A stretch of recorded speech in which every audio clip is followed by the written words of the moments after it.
मतलब बुरा एक टाइप से उसको अच्छे के लिए भी लड़ेंगे तो फिर वो बुराई दिखती है, लेकिन उसके अंदर के अच्छे नहीं दिखते। यानी गलत के संदर्भ में भी अगर किसी व्यक्ति ने आवाज़ उठाई है तो लोगों की दृष्टि में वो ही गलत हो जाता है।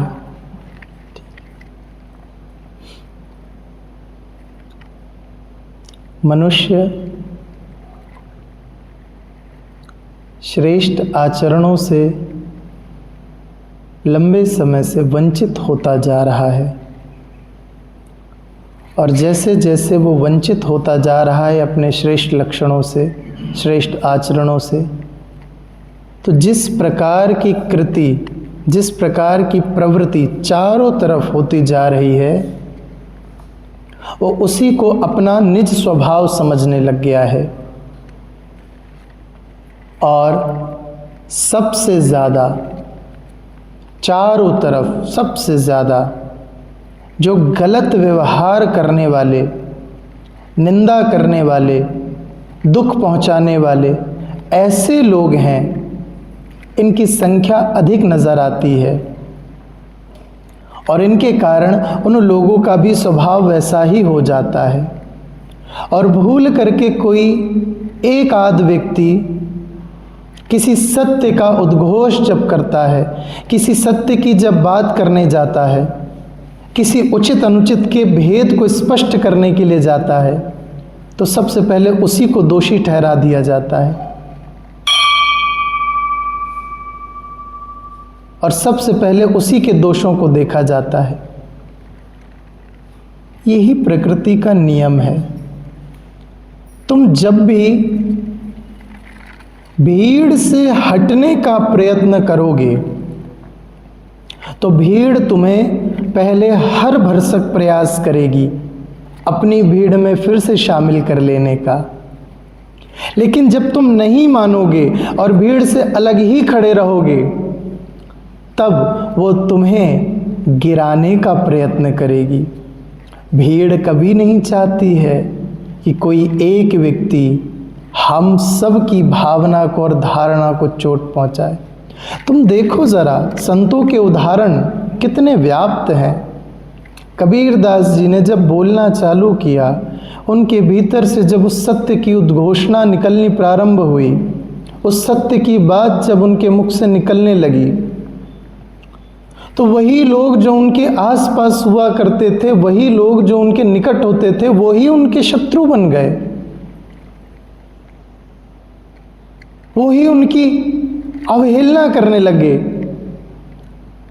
एक बड़ी प्यारी घटना आती है कबीरदास जी के जीवन में, जब उन्होंने इन पंडितों की बुराई करना चालू की, इन पंडितों के सत्य को समाज के समक्ष प्रस्तुत करने का कार्य प्रारंभ किया कि ये शास्त्रों का सहारा लेकर के और अपने स्वार्थ पूर्ण कर रहे हैं, परमात्मा से इनका कोई लेना देना नहीं है, ये किसी सत्य तक लेकर नहीं जा रहे हैं, तो पूरे काशी के पंडित उनसे क्रुद्ध हो गए और पूरे काशी के पंडितों ने मिल करके उनके नाम की अर्जी जो राजा थे उनके यहाँ प्रस्तुत की।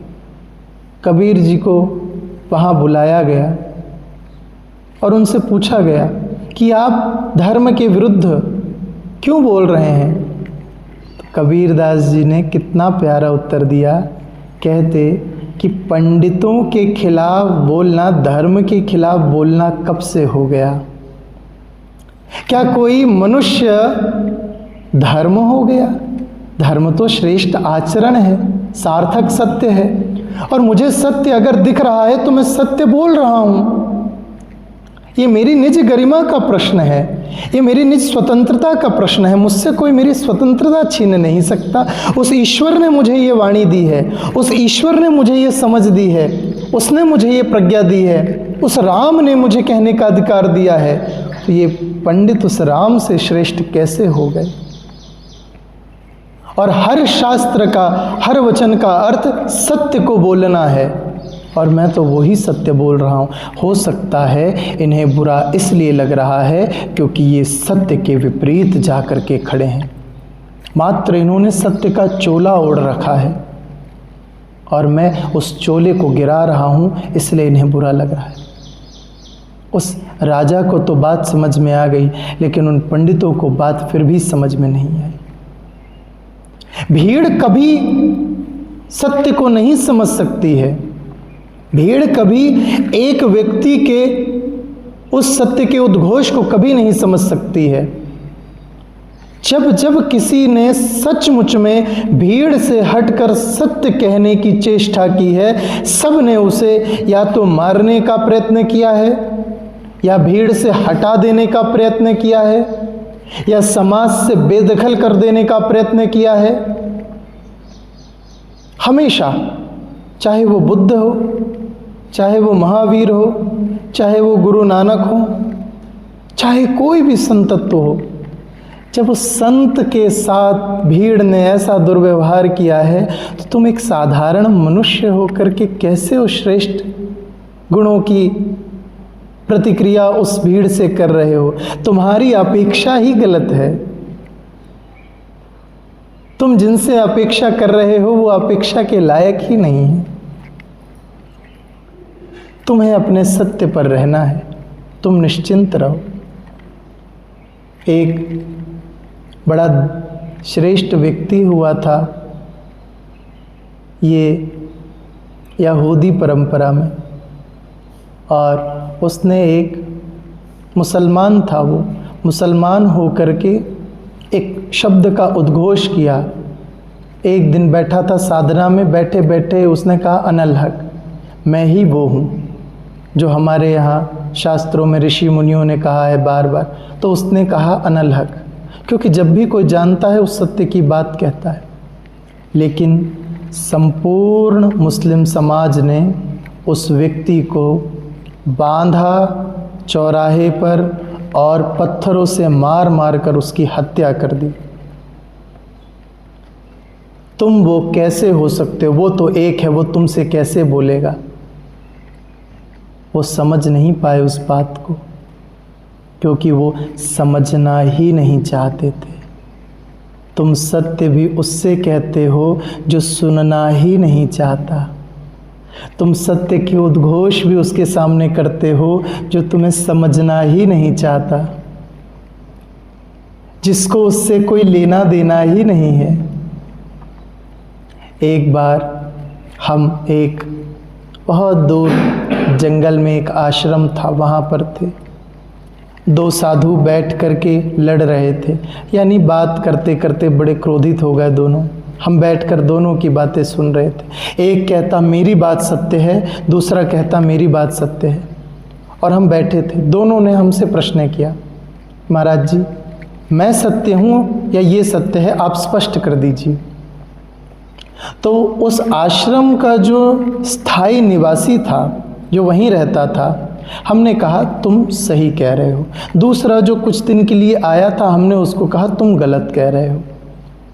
विवाद शांत हो गया, वो चले गए। लेकिन वो जो स्थायी निवासी नहीं था, जो आया था, उसने हमसे प्रश्न किया, आपने ऐसा क्यों कहा, हमें समझाइए। उस क्षण जो हमने कहा उसे तुम जीवन भर स्मरण रखना। हमने कहा ज़रूरी नहीं है हर जगह तुम्हारी बात सुनी जाए, ज़रूरी नहीं है हर जगह तुम्हारा सत्य सुना जाए। प्रतीक्षा करो, ऐसा भी स्थान हर मनुष्य के लिए है जहाँ केवल उसी की बात सुनी जाती है, उसी के सत्य को सुना जाता है। जहाँ तुम्हारी बात सुनी जाए तुम वहाँ अपने सत्य की उद्घोषणा करना, जहाँ तुम्हारी बात सुनी ना जाए वहाँ मौन रह जाना। और ऐसा कोई स्थान नहीं है किसी मनुष्य के लिए जहाँ उसकी बात नहीं सुनी जाएगी, ऐसा हो ही नहीं सकता। निश्चित अगर तुम सत्य बोलते हो, तुम्हारे अंदर सत्य की अभिव्यक्ति है, तुम्हारे अंदर सत्य कहने का सामर्थ्य है, तो निश्चिंत रहना, वो समय वो लोग भी तुम्हारे निकट आएंगे जहाँ तुम निश्चिंत हो करके पूर्ण सत्य से अभिव्यक्त हो सकोगे। और कभी कभी तो सत्य बोलने वालों को भिन्न भिन्न शब्दों से भी रूपांकित कर दिया जाता है। आजकल कुछ शब्द चल रहे हैं, एथिस्ट, नास्तिक या समाज विरोधी, ऐसे ढेर सारे शब्द हैं। इन शब्दों के वास्तविक अर्थ ही कभी किसी ने नहीं जाने हैं और कभी जान भी नहीं सकता। आस्तिकता भीड़ में कभी नहीं जन्म लेती, पारमार्थिकता भीड़ में कभी नहीं जन्म लेती, सत्य बोलने का लक्षण भीड़ में कभी जन्म नहीं ले सकता। सत्य तो उस एकांत के अंदर पुष्प के खिलने की सुगंध है। अगर तुम्हारे अंदर वो पुष्प खिल गया है तो तुम सुगंधित हो रहे हो। इससे ये मत समझना कि सबके अंदर वो पुष्प खिल गया है। तुम धीरे धीरे बीज बोते रहना, हो सकता है किसी दिन उसके अंदर भी वो पुष्प खिल जाए, तब उसे तुम्हारे इस सत्य की सुगंध की अभिव्यक्ति होगी, उसके पहले नहीं। तो तुम अपने सत्य पर रहना, लेकिन हाँ, सही स्थान, सही स्थिति, सही जगह का भी ध्यान रखना। आज के लिए इतना पर्याप्त है। हरि